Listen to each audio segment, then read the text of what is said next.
Just 2 days ago, John Hatt on Twitter discovered a vulnerability where you could plug in a Razer device into a Windows computer and then you automatically gain admin access.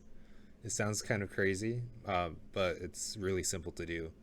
How it works is you plug in a Razer mouse or keyboard or something that says it's a Razer mouse or keyboard, and then Windows Update is gonna go ahead and download a driver for that device, and then it downloads something called Razer Synapse. And Razer Synapse is installed as system user, so that's the highest privileged user on Windows. And as it's installing, you could break out of that little environment and open up your own command prompt, shell, or whatever you want as privileges, as escalated privileges.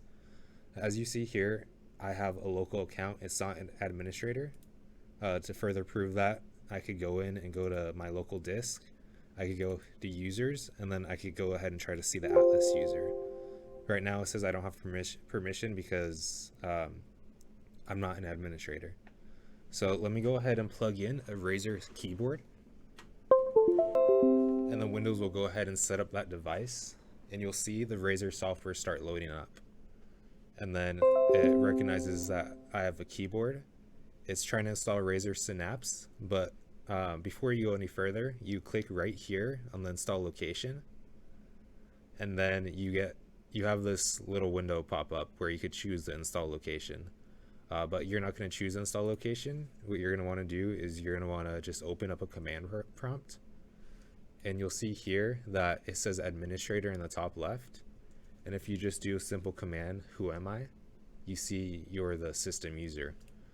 It was actually that fast. You're already done. And let me show you what you could do with that. This little window that popped up right here is also an admin. So you could just kind of go around, go to this PC, disk, users. This user that I couldn't access before as the account Michael, I now have full access to it. I could change permissions, delete stuff, overwrite them, or whatever I want. And it gets even more dangerous because, well, you could do anything you want. Simple as that. So if I go into this admin prompt, I can add myself to the admin group. So if I restart the computer, now this Michael account is going to have admin rights. So I went ahead and did that. I added it to administrator, and then I'll restart and then show you the account now. And now the system has restarted, and I could go ahead and pull up that page I had earlier of my account info, and you'll see here Michael is now administrator. So now I have access to whatever I want. I didn't need any password. I didn't need anyone to do anything. I just plugged in a Razer keyboard and I was able to get admin privileges.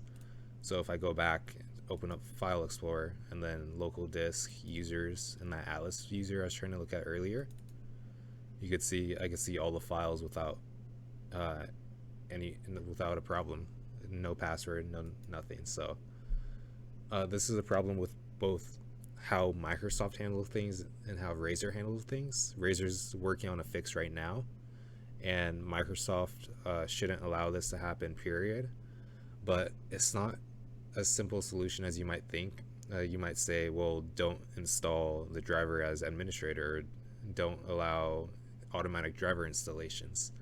Well, the problem with that is, let's say you got a new printer and you rolled it out to everyone in your company, and now you have thousands of computers that need to install this new printer driver.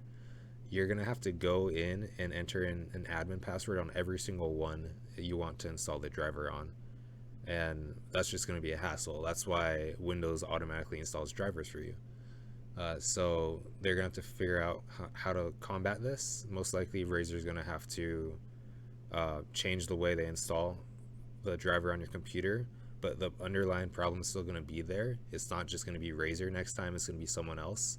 So you just have to be careful. Don't let anyone have physical access to your computer, because as you've seen here, they could get admin privileges whenever they want. It just takes a couple of seconds, really.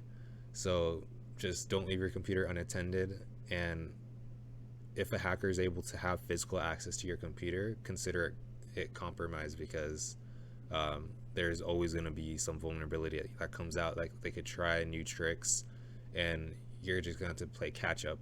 And just the best way to avoid it is just block off all physical access.